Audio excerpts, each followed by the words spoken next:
शांतपणे उतरलं, छान उतरलं, आम्ही छान बाहेर आलो. काय काळजी करायचं कारण नाही. चला. सुनेत्र पवारांच्या जीवाला धोका आहे असे एक एसआयटीला पत्र दिले बीडमधून. असं आहे की ते असेल तर निश्चितपणे त्यांना पण संरक्षण आहे. आणखी संरक्षण मुख्यमंत्री देतील आणि कार्यकर्तेसुद्धा आम्ही सगळे त्यांची काळजी घेऊ. पवारांनी प्रतिगामी लोक घुसलेत असे पवारसाहेब म्हणतायत. वारकरी संप्रदायामध्ये प्रतिगामी लोक घुसले असं पवारांनी भाष्य केले. तर अनेक क्षेत्रामध्ये जे आहेत पुरोगामी आणि प्रतिगामी आहेतच. अनेक क्षेत्रात कधी एकच क्षेत्र आहे अशातला भाग नाही आहे, वेगवेगळ्या ठिकाणी. पण म्हणून तर महात्मा फुले आणि सावित्रीबाई फुले, डॉक्टर बाबासाहेब आंबेडकर, शाहू महाराज यांचे कार्यक्रम आपण राबवायला पाहिजे की ज्यामुळे जो आहे हा प्रतिगामीपणा जो आहे हा कमी होईल. अतिरिक्त सचिव आहेत मनीषा म्हैसकर, त्यांनी म्हटलंय की महायुतीमधल्या मंत्र्यांनी सांगितलं की महिला अधिकारी नको त्यांच्या विभागात. मला काही कल्पना नाही असं कोणी काय म्हटल्याचं माहिती नाही. महात्मा फुलेंची जयंती आहे, एकीकडे आपण जयंतीचं संपूर्ण वर्ष साजरा करणार आहोत. मात्र आपण दुसरीकडे बघितलं तर बंधू बाबा यांची प्रकरणं राज्यासमोर येतात. ते राजकारणी आता यासाठीच तर हे वर्ष जे आपल्याला साजरं करायचं आहे, फुले, शाहू, आंबेडकर या सगळ्यांची आठवण काढायची त्याच्यासाठीच. अंधश्रद्धेपासून दूर राहा. आपले लोक जर अंधश्रद्धेपासून दूर राहिले तर हे बाबा निर्माण होणारच नाहीत ना असले बंधू. राजकारण्यांना काय सांगायला मोठ्या प्रमाणात सगळ्यांसाठीच आहे.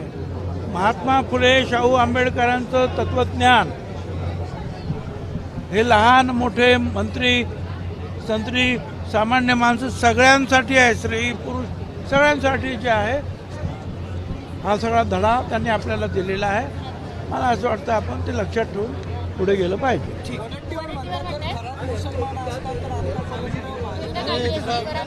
काय खरात जर मुस्लिम असतात तर त्याच्या आतापर्यंत भाजपाने दिंड काढले प्रत्येक जण काय काय बोलेल त्याच्यावर मी काय बोलायचं. असते. ठीक एकंदरीत आहे. काय भाजप यांना सेव्ह करते का खरात आणला असं वाटतंय का? कारण की अनेक नेत्यांसोबत त्यांचे फोटो आहेत, त्यामुळे असं वाटतंय का? हे बघा आता माझ्या भोवती सुद्धा असे अनेक लोक उभे आहेत, बरोबर आहे. कोण काय आहे कोण काय आम्हाला काय माहिती असतं का? असे कोण बाबा लोक पण आले आपल्याला वाटतं साहेब साधू आहे, संत आहे, नमस्कार बाबा. म्हणजे काय तो माणूस जो आहे तो काय त्याच्या दुष्कृत्यामध्ये काही सामील झालेला नाही. पण हे फोटो मग असे दाखवले जातात.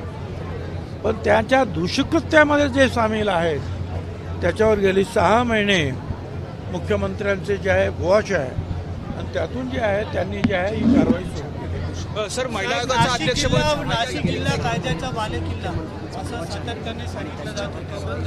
आता नाशिक जिल्ह्यात बाबाची प्रकरण हे वाढता आहेत, वाढले आहेत. आताच आमचं दादा भुसेमी आणि आम्ही म्हणत होतो की नाशिक जिल्हा जो आहे बदनाम होतो या लोकांमुळे. परंतु एक आहे की ठीक आहे, पोलीस सरकार त्या संदर्भामध्ये जे कळलं की ताबडतोब कारवाई करत आहे. आमदारांना नागरिकांवर विश्वास राहिला नाही का? आपण कशा प्रकारे महिला आयोगाचा अध्यक्षपद रिक्त आहे तर अध्यक्षपदी कोण विराजमान व्हावं असं पण काही मागणी करणार आहात? महिला विराजमान व्हावी. पक्षातलं कोण असावं असं वाटतं? महिला जी आहे ती चांगली, कुठलीही महिला मुख्यमंत्री उपमुख्यमंत्री जे ठरवतील जी त्या पदाला योग्य आहे, न्याय देणारी आहे, अशी महिलाच पाहिजे. मुख्यमंत्र्यांनी जे अर्थ खातं त्यांच्याजवळ ठेवलेलं आहे तो परत त्या राष्ट्रवादीकडे असं आहे ना, आताच अधिवेशन संपलेलं आहे. त्यातले जे आहेत अर्थ खात्यामधले निर्णय जे आहेत त्याची पूर्तता होते आहे. लवकर निवडणूक एकतर्फी म्हणजे बिनविरोध होऊ शकते. असं आहे की मोठे मोठे पक्ष आहेत, काँग्रेस सहित त्यांनी सगळ्यांनी माघार घेतली, त्या सगळ्यांचे आम्ही आभारी आहोत. शरद पवार साहेबांच्या गटानं सुप्रियाताईंना तर सुरुवातीला सांगितलं की आम्ही नाही उभं करणार, आभारी आहोत. स्वतः शिंदे साहेब हे फॉर्म भरायला आले. फडणवीस साहेब यांनी सुद्धा काँग्रेसचे जे सबका आहेत अध्यक्ष राज्याचे त्यांना स्वतः फोन केला. तर असं उद्धवजी ठाकरे यांना सुद्धा विनंती केली. तर सगळ्यांनी जे आहे त्या विनंतीला मान दिलेला आहे आणि त्यामुळे जे आहे आता काही जे आहे मंडळी उभी आहेत अपक्ष वगैरे, मला असं वाटतं आणखी अपक्षांना मागे घेणं मला असं वाटतं की बरेचसे जे आहेत माघार घेतील. पक्ष कमी पडला का अपक्षांना माघार घेण्यासाठी? झाडांची कत्तल होते, एका बाजूला तापमान वाढत चाललेलं आहे. हा? नाशिक अरे झालं ना, था नाशिक झालं, पूर्ण झालं, आता काय राहिलं? हां कुंभमेळ्यासाठी नाशिकमध्ये असं आहे, अति आवश्यक असल्याशिवाय या झाडांना हात लावू नये असं माझं मत आहे.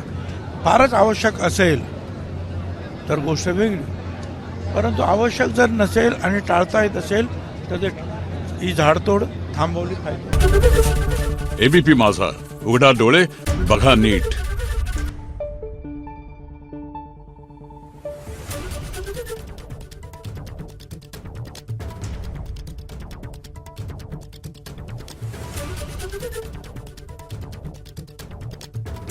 Thank you.